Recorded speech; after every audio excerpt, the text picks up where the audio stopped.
Hola chavos, bienvenidos a Drown My Life de Carlos Salinas de Gortari. Carlos Salinas nació en 1948, siendo hijo de Raúl Salinas y Margarita de Gortari. Cabe mencionar que no fue el primer hijo, fue el segundo. Raúl Salinas, su padre, era un extitular de Secretaría de Industria y Comercio, mientras que Margarita de Gortari fue una de las primeras mujeres economistas que tuvo nuestro país. Carlos y su hermano vivieron en un entorno cercano a la cultura y al servicio público, que parecía destinarlos a la política. Cuando su madre presentaba a Raúl, su primer hijo, con sus demás amigos o compañeros, por lo general siempre lo mostraba como el futuro presidente de México. Esto generó una rivalidad entre Carlos y Raúl para llegar a la presidencia de México. En cuanto a sus estudios, Carlos Salinas ingresó a la Facultad de Economía de la UNAM en el año de 1966, aunque también estudió en Harvard entre 1972 y 1974, obteniendo una maestría en Administración Pública y Economía Política, llegando incluso a obtener un doctorado en el año de 1978 en Economía Política y Gobierno en la misma institución. En el año de 1971 comenzó a trabajar en la Secretaría de Hacienda y Crédito Público, hasta el año de 1981. Miguel de la Madrid y Carlos Salinas de Gortari estaban relacionados, debido a que Miguel de la Madrid había sido ex profesor de Carlos Salinas en la UNAM. Así que cuando Miguel de la Madrid llegó a la presidencia en el año de 1982, ubicó a Carlos Salinas en la Secretaría de Programación y Presupuesto. Fue entonces cuando se comenzó a conformar el grupo de los tecnócratas, los cuales estaban educados principalmente en los Estados Unidos. Este grupo se encargaba de manejar las variables económicas del país, y entre ellos el que más resaltaba era Carlos Salinas de Gortari. Carlos Salinas fue elegido como candidato a la presidencia para las elecciones de 1988 por De la Madrid en el año de 1987.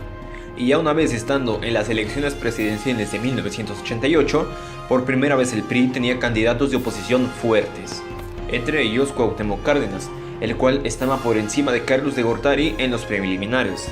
Pero tras una misteriosa caída del sistema, y ya después de que regresó de nuevo, la tendencia se había invertido completamente, siendo el ganador Carlos Salinas de Gortari. ¿Habrá sido esto acaso un milagro de Dios? ¿Qué estará pasando aquí? ¿Será arte de magia? No lo sabemos. Amigos míos, solo tengo que decir que esto a mí me huele fraude. Pero bueno, continuando con lo demás, Carlos Salinas asumió su presidencia el 1 de diciembre de 1988. Carlos Salinas se enfocó principalmente en la economía del país, y eso podemos verlo en la gran reducción de la deuda externa, la cual pasó del 73% en el año de 1982 a tan solo 22% en el año de 1994. Otra cosa relevante del gobierno de Carlos Salinas de Gortari es el programa Prospera, en el cual se invirtió mucho dinero para crear infraestructura, dar créditos y llevar servicios a las comunidades rurales y marginadas del país. Pero la pregunta es, ¿de dónde salió el financiamiento? Muchas personas piensan que fue del PRI, pero en realidad fue de las privatizaciones. Carlos Salinas decidió privatizar la gran mayoría de las empresas que estaban a manos del gobierno. Esto debido a que representaban un gran cargo económico para el gobierno mexicano, el cual pudo haberse invertido en mejores cosas, como por ejemplo la reducción de la deuda externa y el financiamiento del programa Solidaridad. Aunque eso no fue lo más relevante de su gobierno. Lo más relevante fue la firma del Tratado de Libre Comercio en el año de 1992, lo cual ubicó a México en el mapa, abriéndolo a una economía mucho más grande y a un comercio más libre. Aunque algo muy raro pasó, y es que por primera vez en Baja California, el cargo de gobernador lo ocupó un partido opositor. Y para que el PRI no perdiera más elecciones o más territorio en el país, se consumaron nuevos fraudes en el territorio de Guanajuato y Michoacán.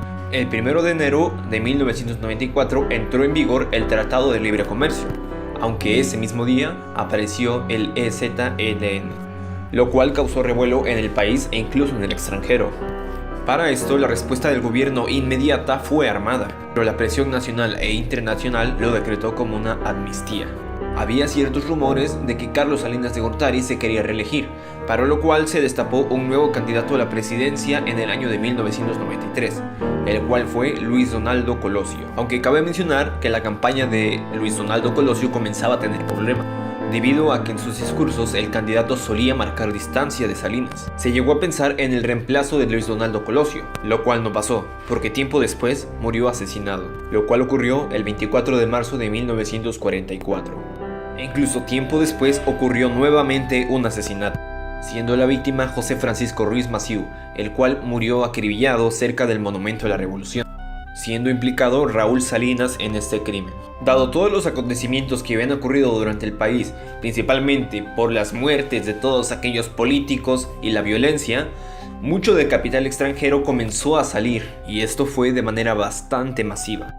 Y entonces, teniendo toda esta atmósfera de inestabilidad, el presidente Salinas tuvo el desatino de poner a la venta los llamados tesobonos, los cuales eran una especie de pagarés a favor de quien los compraba, que prometían devolver lo pagado por ellos y sus respectivos intereses en dólares. Esto en teoría debió haber funcionado, pero muchos capitalistas se negaron a adquirir los tesobonos y retiraron su dinero del país temiendo por el clima de la inseguridad, por lo cual el Banco de México se vio obligado a comprar los tesobonos y la fuga de dólares no se hizo esperar.